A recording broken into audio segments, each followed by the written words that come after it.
Hello students, आज हम class 9 mathematics के चैप्टर 19 स्थानांक ज्यामिति, जिसको कहते हैं कोऑर्डिनेट ज्योमेट्री, उसके सरल रेखाखंड के अंतः विभाजन और बहिर्विभाजन, इस चैप्टर के बारे में जानेंगे और फिर इस चैप्टर के कुछ सवालों को हम लोग जो है हल करेंगे। ओके, तो स्थानांक ज्यामिति या कोऑर्डिनेट ज्योमेट्री जो है उसके बारे में थोड़ा सा हम लोग समझ लें। तो हमने देखिएगा, आपको शायद याद है कि जब हमने ग्राफ बनाया था तो ग्राफ पेपर पे क्लास 9 में देखिए ग्राफ का जो चैप्टर है उसमें ग्राफ पेपर पे हमने जब किसी पॉइंट को हमको निरूपित करना था, किसी बिंदु को ग्राफ पे निरूपित करना था, तो हम लोग कैसे बना रहे थे कि एक एक्स अक्ष बना रहे थे, एक वाई अक्ष बना रहे थे। ठीक है, और कोई पॉइंट मान लीजिए x1 y1, अगर कोई बिंदु है x1 y1, तो उसको हम लोग कैसे जो है इस ग्राफ पेपर पर कैसे दिखाते थे कि हम लोग यहाँ पे क्या कैसे करते थे। मान लीजिए अगर 3,4 बिंदु को ग्राफ पे दिखाना था तो हम लोग क्या करते थे, एक्स के तरफ 3 हम लोग काउंट करते थे, 3 घर, और वाई की तरफ 4 घर काउंट करते थे, तो हम लोग को 3,4 बिंदु जो है प्राप्त हो जाता था। तो वैसे ही यहाँ पे थोड़ा कोऑर्डिनेट ज्योमेट्री में ध्यान दीजिए, हमने 2 बिंदु लिया है, एक बिंदु लिया है ए और दूसरा बिंदु लिया है बी। बी का हमने जो है मान लिया है, इसका स्थानांक है x1 y1। अब x1 y1 मतलब 3-4 हो सकता है, 4-5 हो सकता है, ठीक है, 6-7 कुछ भी, कोई भी संख्या हो सकता है। तो x1 y1 मतलब देखिए एक्चुअली क्या होता है कि जब हम लोग स्थानांक लेते हैं तो x y होता है, लेकिन हम लोग x1 y1 क्यों कर रहे हैं, क्योंकि ये पहला बिंदु है, तो इसीलिए हम लोग x के नीचे में 1 लिख रहे हैं, x1, और y के नीचे में 1, तो x1 y1 ये पहला बिंदु। और दूसरा बिंदु लिए हैं b, जिसका कोऑर्डिनेट भी x2 y2, जिसका स्थानांक क्या है x2 y2। देखिए x y और नीचे में 2 लिख दिए हैं। ठीक है, अब क्या है कि इन दोनों बिंदुओं को एक रेखाखंड AB जो है इसको मिला रहा है। ये AB जो रेखाखंड है ये A बिंदु और B बिंदु को जो है मिला रहा है। ओके, अच्छा, यदि अब नंबर 1 में हम लोग देखते हैं कुछ फॉर्मूला, हम लोग को जो है इस चैप्टर को सॉल्व करने के लिए कुछ फॉर्मूला को हम लोग को जानना पड़ेगा और इसको बिल्कुल याद रखना पड़ेगा। ठीक है, इस फॉर्मूला को तो देखिए, यदि बिंदु P, बिंदु A x1 y1 और बिंदु B x2 y2 को m अनुपात n में आंतरिक रूप से विभाजित करे। अब ध्यान दीजिए, ये जो P बिंदु है, यहाँ पे देखिए एक P बिंदु मैंने डाला है, ये जो P बिंदु है ये AB रेखा को, मतलब A है x1 y1, B है x2 y2, तो A को B से मिलाने से जो रेखाखंड प्राप्त होता है उसको ये P बिंदु जो है m अनुपात n में जो है विभक्त कर रही है। अगर रफ में यहाँ पे बना के दिखा दे रफ में, तो कैसे, यहाँ तक हो जाएगा m और ये वाला हो जाएगा n। ठीक है, यहाँ से यहाँ तक है m और यहाँ से यहाँ तक है n, तो m अनुपात n में विभाजित कर रहा है कौन, P बिंदु AB रेखाखंड को। इस AB रेखाखंड को जो है P बिंदु m अनुपात n में विभाजित कर रही है आंतरिक रूप से। तो P बिंदु का स्थानांक अगर ऐसा है तो हम लोग को P बिंदु का स्थानांक कैसे निकालेंगे। ठीक है, तो देखिए P बिंदु के स्थानांक निकालने का फॉर्मूला है, देखिए इसको याद रखना है आपको, mx2 plus nx1 by m plus n, comma my2 plus ny1 बटा m प्लस n। ठीक है, इसका मतलब देखिए mx2 क्या है, m है, देखिए जितना अनुपात विभक्त कर रहा है m/n, तो mx2 मतलब mx2 प्लस nx1, ठीक है, plus comma my2 plus ny1 बटा m प्लस n। ठीक है, अब जब हम क्वेश्चन को सॉल्व करेंगे तब देखिएगा ये फॉर्मूला और अच्छा से हम लोग को समझ में आएगा। इसके बाद देखिए नंबर 2, अतः x1 y1 और x2 y2 को दो बिंदुओं के मध्य बिंदु का स्थानांक, ये जो दो बिंदु हैं इसको मिलाने वाला जो रेखाखंड हो जाएगा, मान लीजिए x1 y1 है और ये है x2 y2, इसको मिलाने वाला जो रेखाखंड है AB, मान लीजिए AB है, तो इसको मिलाने वाला जो रेखाखंड AB है इसके मध्य बिंदु का, बीच का जो बिंदु है उसका स्थानांक कैसे निकलेगा, देखिए एम और एन यहाँ पे कितना है, मध्य बिंदु, मतलब आधा आधा बांट रहा है ए बी को। ये पी यदि मध्य बिंदु है तो ये 1:1 में बांट रहा है। तो एम कितना है, एम है 1, एन भी 1 है, ठीक है। m/n मतलब 1:1, क्योंकि आधा आधा बांट रहा है, मध्य बिंदु है। तो मध्य बिंदु का स्थानांक देखिए mx2, m 1 है तो 1x2 प्लस 1x1 मतलब x1 प्लस x2 बटा m प्लस n मतलब 1 plus 1 2 comma my2 plus ny1। तो my2 मतलब 1y2 प्लस 1y1 बटा m प्लस n मतलब 1 प्लस 1 मतलब 2, ठीक है। तो मध्य बिंदु का स्थानांक आपको याद रखना है। मध्य बिंदु का स्थानांक कैसे निकालेंगे, x1 plus x2/2 comma y1 plus y2/2, ये हो जाएगा मध्य बिंदु का स्थानांक। अगर दो बिंदु है x1 y1 और x2 y2 है तो इसको मिलाने वाला जो रेखाखंड है उसके मध्य बिंदु का स्थानांक निकालने का फॉर्मूला क्या है, x1 plus x2/2 comma y1 plus y2/2। Okay, इसके बाद देखिए, इसके बाद है, मान लीजिए दो बिंदु है x1 y1 x2 y2 ए और बी। अब मान लीजिए इस रेखाखंड को ए बी जो रेखाखंड है इसको आगे बढ़ाते हैं और यहाँ पे एक पी बिंदु लेते हैं और मान लेते हैं कि ये जो पी बिंदु है ये ए बी रेखाखंड को बाहर से, देखिए ए बी रेखाखंड के अंदर में नहीं है, ये ए बी के बाहर है। पी जो है ए बी रेखाखंड के बाहर में है। ओके, तो ये जो है बाहरी रूप से ए बी को m/n में बांट रही है। तो यहाँ पे m कौन सा है, देखिए तो यहाँ पे पता तो नहीं चल रहा है। यहाँ पे m देखिए, ए बी को p क्या कर रहा है, ए बी को m/n में बांट रही है, मतलब ए पी है m, ए पी बटा बी पी, ये हो जाएगा m/n या m/n। ए पी अनुपात बी पी हो जाएगा m/n, ठीक है, ए पी अनुपात बी पी। तो ये एक बाहरी बिंदु है। तो अगर कोई बाहरी बिंदु, अगर बाहर से यदि किसी रेखाखंड को m/n के अनुपात में विभक्त किया जाए, बांटा जाए, तब उस बाहरी बिंदु का जो है स्थानांक निकालने का फॉर्मूला देखिए अब क्या है। उसका फॉर्मूला है, यहाँ पे देखिए माइनस का चिन्ह लगेगा, ठीक है। जब आंतरिक रूप से किया गया था तब प्लस का चिन्ह लगा था और जब बाहरी रूप से हो रहा है तो माइनस का चिन्ह लगेगा। तो उसका फॉर्मूला होता है mx2 माइनस nx1 बटा m minus n comma my2 minus ny1 बटा m माइनस n, ठीक है। ओके, तो इसमें ये था बाहरी रूप से, और पहला जो फॉर्मूला बताए थे वो था आंतरिक रूप से यदि m/n के अनुपात में बांटा जाए। तो इन दोनों फार्मूला को जो है आपको याद रखना है। अब ये जो तीन फार्मूला है इसी के सहारे हम लोगों का जो है चैप्टर 19 का जितना भी सवाल है वो हम लोग सॉल्व कर पाएंगे। तो सबसे पहले चैप्टर 19 का क्वेश्चन नंबर 1 का 1 देखते हैं। देखिए 1 का 1 क्या कहता है, टेक्स्ट बुक को अपने साथ रखें ताकि आपको देखने में सुविधा हो। देखिए, निम्न दो बिंदुओं को मिलाने वाली सरल रेखाखंड को दिए गए अनुपात में विभाजित करने वाले बिंदु का स्थानांक निर्णय करें।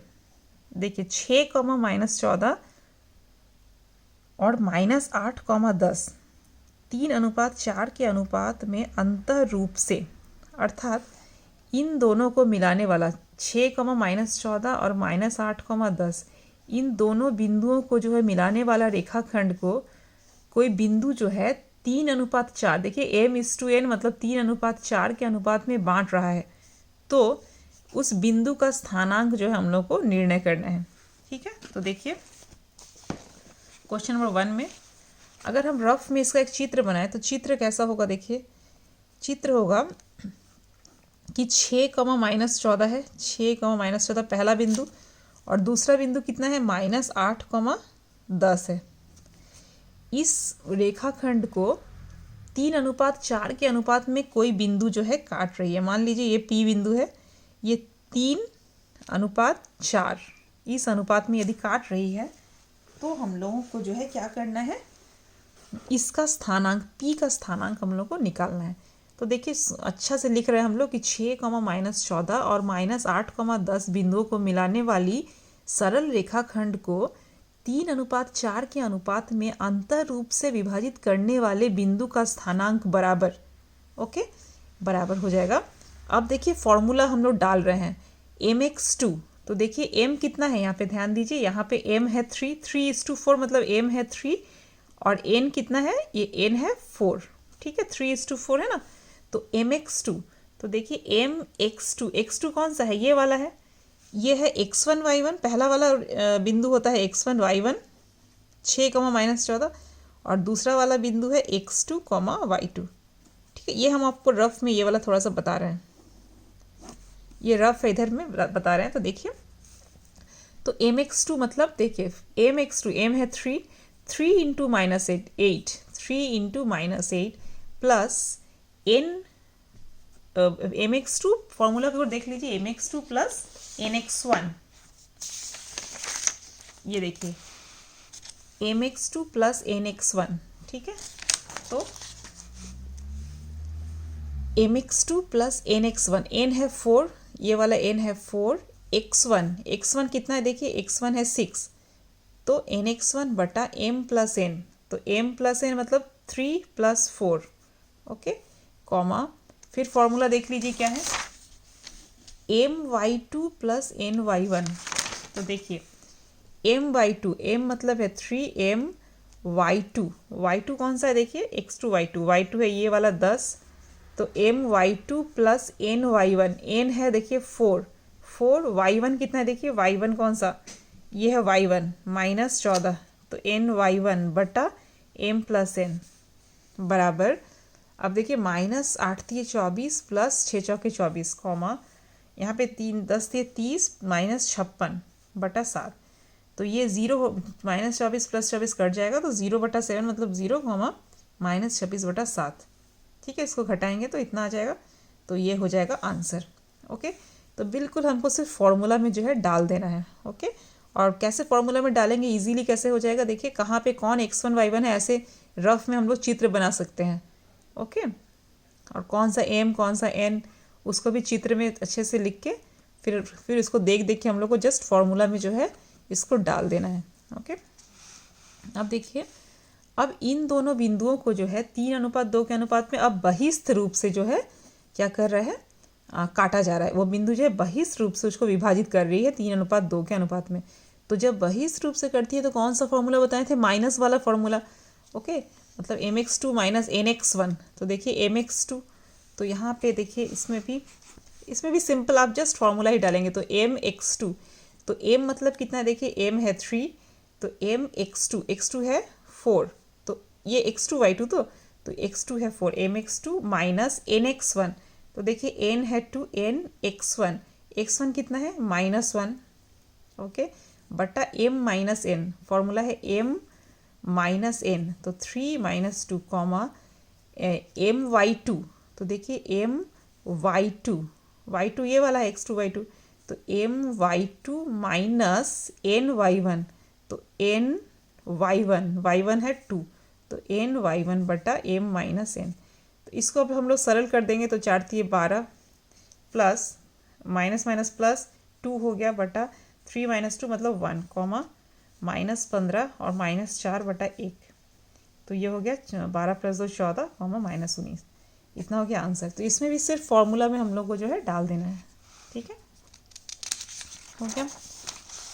अब नेक्स्ट क्वेश्चन देखिए, क्वेश्चन नंबर 5, थोड़ा टेक्स्ट बुक को हम लोग देख ले, क्वेश्चन नंबर 5 क्या कहता है। तो ये है टेक्स्ट बुक। टेक्स्ट में क्वेश्चन नंबर 5 कहता है कि प्रमाणित करें कि a 7,3, b 9,6, c 10,12 और d 8,9 बिंदुओं को परस्पर मिलाने से एक समानांतर चतुर्भुज बनता है। ये हम लोग को प्रमाणित करना है कि इन चारों बिंदुओं को a b c d, इन चारों बिंदुओं को मिलाने से जो चतुर्भुज बनता है वो समानांतर चतुर्भुज है। ये हम लोग को प्रमाणित करना है, ठीक है। तो देखिए हम लोग क्या करेंगे, सबसे पहले कि लिखेंगे कि माना a b c d बिंदुओं को परस्पर मिलाने से a b c d चतुर्भुज का निर्माण होता है, ओके। फिर हम लोग यहाँ पे रफ में एक चित्र बना भी सकते हैं इस तरह से, just a b c d ऐसे करके a b c d, और यहाँ पे स्थानांक a का स्थानांक कितना दिया हो 7 3, ये भी लिख सकते हैं, तो बगल में 7,3, और b का कितना है स्थानांक 9,6 9,6, सी का स्थानांक कितना है 10,12, तो 10,12, और डी का स्थानांक कितना है 8,9। ठीक है, तो हमने ये बना लिया। अब क्या करना है हम लोगों को कि मिलाने से ABCD चतुर्भुज का निर्माण होता है। अब हम लोग को प्रमाणित करना होगा कि ये चतुर्भुज जो है क्या है, समानांतर चतुर्भुज है। ओके, तो देखिए हम क्या करेंगे, इसके लिए लिखेंगे AC विकर्ण के मध्य बिंदु का स्थानांक हम लोग जो है निकाल लेंगे। ये जो AC विकर्ण बन रहा है इसका जो मध्य बिंदु है उसका स्थानांक हम लोग निकालेंगे। ठीक है, तो किसी भी दो बिंदु को मिलाने वाला जो रेखाखंड है उसके मध्य बिंदु का स्थानांक निकालने का फॉर्मूला मैंने अभी भी बताया आप लोग कुछ देर पहले। कितना क्या होता है फॉर्मूला, x1 + x2/2 और y1 + y2/2। तो देखिए x1 + x2/2 y1 + y2/2, तो 7 + 10 17/2 और 15/2। तो AC का मध्य बिंदु हम निकाल लिए।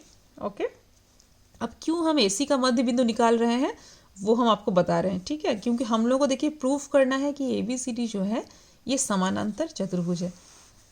अब विकर्ण BD का मध्य बिंदु, अब हम लोग क्या करें, BD का जो है मध्य बिंदु निकाल रहे हैं, BD। तो जब BD का मध्य बिंदु फॉर्मूला से निकाल रहे हैं x1 + x2/2 y1 + y2/2, तब क्या हो रहा है देखिए, x1 अब इसका BD का निकालना है तो x1 + x2 मतलब 9 + 8/2, 9 + 8/2, 6 + 9/2, तो 17/2 15/2। ये दोनों देखिए एक ही आ गया 17/2। इसका मतलब क्या हुआ कि दोनों का जो मध्य बिंदु है, इसका मध्य बिंदु और इसका मध्य बिंदु एक ही जगह पे है। इसका मतलब क्या हुआ कि ये जो दोनों विकर्ण हैं एक दूसरे को समद्विभाजित करते हैं, मतलब दोनों विकर्ण एक दूसरे को बराबर बराबर भागों में जो है बांटते हैं। ओके, अब हम लोग जानते हैं कि किसी भी चतुर्भुज में यदि दो विकर्ण एक दूसरे को समद्विभाजित करे तो वह चतुर्भुज क्या होता है, समानांतर चतुर्भुज होता है। तो इसीलिए यह चतुर्भुज क्या हो गया, समानांतर चतुर्भुज।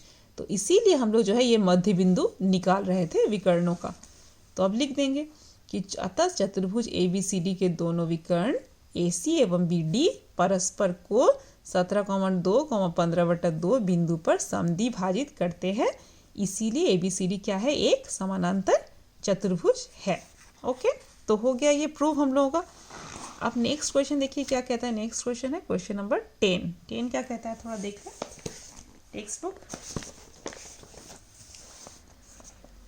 10 कहता है एक त्रिभुज की भुजाओं के मध्य बिंदु के स्थानांक 4,3 - 2,7 और 0,11 है।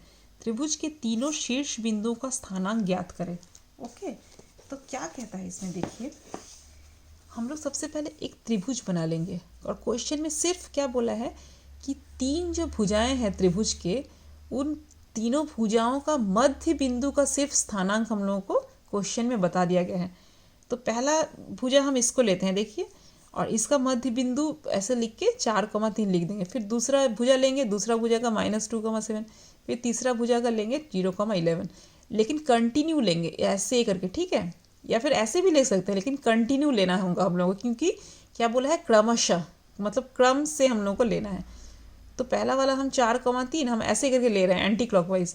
तो इसको 4,3, इसके बाद नेक्स्ट भुजा को हम लिखे हैं -2,7 और उसके बाद वाला भुजा को लिखे हैं हम लोग 0,11। अब क्या करेंगे हम लोग कि हम लोग को निकालने बोला है शीर्ष बिंदु का स्थानांक। हम लोग क्या निकालने बोला है कि इस जो त्रिभुज का शीर्ष बिंदु ABC, इसका स्थानांक हम लोग को निकालना है, और मध्य बिंदु का स्थानांक जो है प्रश्न में दिया गया है। तो देखिए, माना त्रिभुज के तीनों शीर्ष बिंदु के स्थानांक क्रमशः x1 y1, x2 y2 एवं x3 y3 है। ये हम लोग मान लेंगे।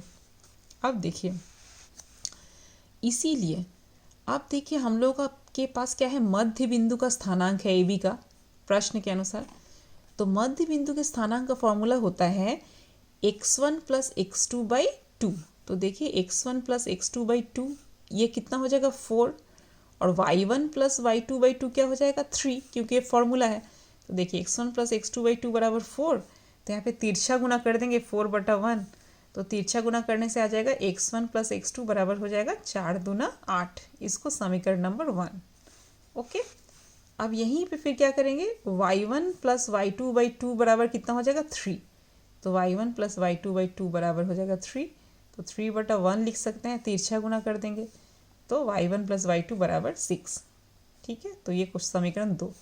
तो ये वाला भुजा हो गया। फिर इसी भुजा को उसी प्रकार से कर लेंगे कि x2 प्लस x3/2 बराबर हो जाएगा -2। तो x2 प्लस x3/2 बराबर -2। यहाँ पे भी हम लोग क्या करेंगे, तिरछा गुना कर देंगे तो x2 प्लस x3 बराबर -4, 2 दूना 4। तो इसको 1 2 3 क्रम से समीकरण सबका नंबर देते जाएंगे। ठीक है, फिर यहाँ पे इसी भुजा में y2 प्लस y3/2 मतलब हो जाएगा 7। तो y2 प्लस y3/2 बराबर हो जाएगा 7। तिरछा गुना करेंगे तो y2 प्लस y3 बराबर हो जाएगा 14। अब 1 2 3, अब 4 नंबर समीकरण हो गया। तो ये भुजा हो गया, ये भुजा हो गया। अब लास्ट भुजा बच गया ये। तो x1 प्लस x3/2 मतलब 0 और y1 प्लस y3/3 बराबर 11। तो देखिए x1 प्लस x3/2 बराबर हो जाएगा 0। तिरछा गुना करने से x1 प्लस x3 बराबर 0 हो जाएगा। 2 से 0 को गुना करेंगे, ये समीकरण नंबर 5 हो गया, 4 5। और y1 प्लस y3 बराबर हो जाएगा 11/2 बराबर 11। तिरछा गुना करेंगे तो y1 प्लस y3 बराबर 22, ये 6। ठीक है, कंटिन्यू करते जाएंगे। इसके बाद देखिए समीकरण 1 3 5 को जोड़ने पर ध्यान से हम लोग क्या करेंगे, 1 3 और 5 को जोड़ेंगे। मतलब जहाँ पे x1 x2 x3 दिखेगा हम लोग को, तो देखिए समीकरण 1 में x1 x2 है, 2 में y1 y2, इसको नहीं लेना है। x1 x2, 1 3 3 में भी देखिए x2 x3 और 5 में है x1 x3। इन तीनों 1 3 5 को जोड़ने से अब देखिएगा 2 बार x1 है, यहाँ पे एक x1 है, फिर यहाँ पे एक x1 है। तो 1 3 5 को जोड़ने से देखिएगा 2 बार x1, 2 बार x2 और 2 बार x3 मिलेगा। तो इसीलिए जोड़ने से हम लोग क्या लिखेंगे, 2x1 plus 2x2 plus 2x3 बराबर, आप राइट साइड को भी जोड़ देंगे तो देखिए 8, फिर समीकरण 3 8 -4 और समीकरण 5 कहाँ गया ये, तो 8 -4 प्लस 0। तो 8 -4 प्लस 0, ठीक है। तो 2x1 plus 2x2 plus 2x3 बराबर कितना हो जाएगा 4। अब 2 को कॉमन ले लेंगे तो कितना आएगा, 2 को कॉमन लेने से x1 plus x2 plus x3 बराबर 4। तो इसीलिए x1 plus x2 plus x3, 2 को जो कॉमन लिए है उस 2 को हम इधर ले आएंगे तो 2 दूना 4 हो जाएगा, कट जाएगा। तो इसको समीकरण नंबर 6 के बाद आ जाएगा 7। ओके, ये हो गया। इसके बाद क्या करेंगे हम लोग, ये जो अब बाकी जो समीकरण बच गया, कौन सा बच गया, 2 4 6। अब इन तीनों को भी जोड़ देंगे तो 2 4 6 को जोड़ने से आप पाइएगा कि y1 प्लस y3, इसमें भी देखिएगा 2y1 plus 2y2 plus 2y3 बराबर, राइट साइड को भी जोड़ देंगे 2 4 6 समीकरण का, राइट साइड को जोड़ने से इतना आएगा। तो y1 plus y2 plus y3 का मान आ जाएगा 21। ठीक है, तो इसको समीकरण नंबर 8 दे देंगे। इसके बाद हम लोग देखिएगा क्या करेंगे कि धीरे धीरे क्या करेंगे, समीकरण हम लोग को x1 x2 x3 और y1 y2 y3 का जो है मान निकालना है। तो इसीलिए 7 माइनस 1 करने पर, अगर आप समीकरण 7 को 1 से घटाते हैं, देखिएगा यहाँ पे ये जो समीकरण 7 है, कौन सा है समीकरण 7, ये वाला समीकरण 7 को अगर समीकरण 1 से घटाते हैं, कौन सा, समीकरण 1 से, तो देखिए 7 में क्या है, इधर x1 plus x2 plus x3 minus कर देंगे x1 प्लस x2। तो x1 plus x2 plus x3 से माइनस अगर x1 प्लस x2 को कर देंगे तो क्या बच जाएगा, सिर्फ x3 बच जाएगा, क्योंकि x1 और x2 जो है माइनस हो गया। तो x3 का मान हम लोग को जो है देखिए निकल जाएगा, x3 का मान आ जाएगा -6। ठीक वैसे ही 7 में से ही 2 को घटाने पर हम लोग 3 को घटाने पर मिल जाएगा x1 का मान। और ठीक वैसे ही 7 से, यहाँ पे भी देखिए 7 से ही 5 को घटाने पर मिल जाएगा हम लोगों को x2 का मान। तो x1 x2 x3 तीनों का मान आ गया। अब ठीक वैसे ही आप क्या कीजिएगा, 8 में से, समीकरण जो 8 था जिसमें y1 y2 y3 था, उसमें से एक बार 2 को घटाएंगे, एक बार 4 को घटाएंगे, एक बार 6 को घटाएंगे, करने से क्या हो जाएगा, y1 y2 y3 का मान भी निकल आएगा। तो इसीलिए तीनों शीर्ष बिंदु हम लोग का आ गया, क्योंकि तीनों शीर्ष बिंदु हम लोग क्या क्या माने थे, x1 y1 x2 y2 और x3 y3। तो सिर्फ हम लोग मान को पुट कर देंगे, x1 का मान यहाँ पे लिख देंगे। तो x1 का मान ढूंढेंगे, कहाँ पे x1 आया है, तो देखिए x1 का मान आया है 6। तो पहला शीर्ष बिंदु कितना हो जाएगा, x1 y1, y1 कहाँ पे तरह ढूंढिए, तो y1 मतलब 7, तो 6,7, ठीक है। वैसे ही दूसरा शीर्ष बिंदु x2, y2 और तीसरा शीर्ष बिंदु x3, y3, ठीक है। तो इस तरह से जो है त्रिभुज का तीनों शीर्ष बिंदु जो है हम लोग का आ गया। ओके, तो इस वीडियो में बस इतना ही, मिलते हैं नेक्स्ट वीडियो में। Thank you so much.